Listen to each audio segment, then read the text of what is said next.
আচ্ছা, জুলাই না আগস্ট। তো এখন হচ্ছে আগস্ট মাস পড়ে গেছে, আজকে একদমই আগস্ট মাসের শুরুর দিন, ঠিক আছে। এবার বাড়িতে সামনে পুজো আসছে, জানি আমরা দুর্গা পুজো আসছে, সবার খুব আনন্দের ব্যাপার, ঠিক আছে। কিন্তু আমার মা কোনোবার পুজোর আগে অবধি ওয়েট করে না। তার 3-4 মাস আগে আমার মায়ের শাড়ি সব কেনা হয়ে যায়, মোটামুটি 80%।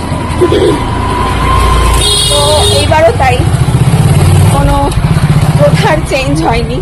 এইবারও আমার মায়ের শাড়ি কেনা হয়ে গেছে, পেছনে দাঁড়িয়ে হাসছে মুচকে মুচকে। সে মেয়ের জামা কাপড় হলো কি বরের জামা কাপড় হলো, সেই সব নিয়ে কোনো চিন্তা তো আর নেই, ঠিক আছে। এবার মোটামুটি 3-4টে শাড়ি অলরেডি হয়ে গেছে পুজোর জন্য। আজকে আবার যাচ্ছে হচ্ছে, আমাকে বলছে, আমি বলছি মা পুজোর তো দেরি আছে। বলছে না, পুজোর সময় তো প্রচন্ড ভিড় হয়ে যায়, তো এখনই যাই, এখনই গিয়ে শাড়ির সাথে ম্যাচিং করা আমাকে ব্লাউজ কিনতে হবে। মায়ের আবার মাঝে মাঝে প্ল্যানিং চেঞ্জ হয়, এখন সেই হিসেবেই যাচ্ছি। মেয়ের জামা হলো না, বরের জামা হলো না, নিজে আগে কিনে নিয়ে আসি, যদি আবার পুজোর মধ্যে প্রচুর ভিড় হবে, ওই জন্য এখন দেখতে পারবো ভালো। তো ভিড়ের মধ্যে শপিং করার মজাটাও তো আলাদা, তাই না? ঠিক না? আবার যাবো, পুজো আসছে বলে একবারেই হয়ে যাবে এমন তো কিছু না। এইটাই হচ্ছে আমি শুনতে চাইছিলাম, এটাই আমি শুনতে চাইছিলাম। আমি কদিন বাদে বলছি যে, এবার বাবা জিজ্ঞাসা করছে কি যে তোর মায়ের তো অনেক হয়ে গেল, তোরা কবে শপিং করবি, তোরা কবে শপিং করতে যাবি? আমার হ্যাঁ লাস্ট মুহূর্তে গিয়ে টুকটাক করে নেবো, ঠিক আছে। আগে ভাগে দেখতে থাকি, অন্ত হয় না আর কি।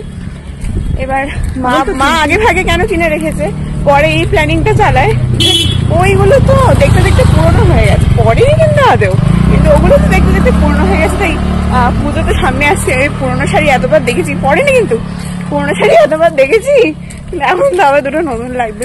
তো কদিন আগে আমাকে বলছে তুই তো যাবি পুজোর মার্কেটিং করতে, তাহলে আমিও দুটো শাড়ি কিনবো। তোমার কিসের শাড়ি লাগে? তখন আবার তাহলে কুর্তি কিনে দিবি, চুড়িদার কিনে দিবি, কত শাড়ি আর কোথায় পরবা তুমি বলো তো। যাই, এখন দুজন মিলে গল্প করতে করতে একটু ঘুরু করে আসি। তোমাদের কার পুজো শপিং হলে অবশ্যই জানো। তবে আমার যতদূর মনে হয় এই জিনিসটা সত্যিই ভালো, কারণ কি মনের মধ্যে এখনকার দিনের মানুষদের যেটা দেখি, মনের মধ্যে সারাক্ষণ নেগেটিভিটি, ফ্রাস্ট্রেটেড হয়ে রয়েছে সবার কথা, যে মানুষ এখন এত নেগেটিভ হয়ে গেছে, চারিদিকে শুধু এটা ওটা ভুলভাল খুঁজে পায়। তো আমার মনে হয় যে যেটুকু দরকার ছোট ছোট আনন্দগুলো করা উচিত নিজেকে হ্যাপি রাখার জন্য, তাই তো? হ্যাঁ, অবশ্যই নিজেকে হ্যাপি রাখতে হলে সব জায়গায় যেতে হবে। আমার মা বলেন, আমার মায়ের কিছু কথা আমার খুব ভালো লাগে।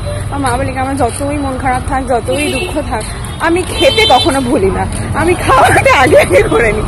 আমার আবার কিছু মন খারাপ হলে আমারও মনে হয় যে খেলে পরে মুড ঠিক হয়ে যায়, কিন্তু আবার কিছু সময় খেতে ইচ্ছা করে না। কিন্তু যাই হোক, খাবার আগে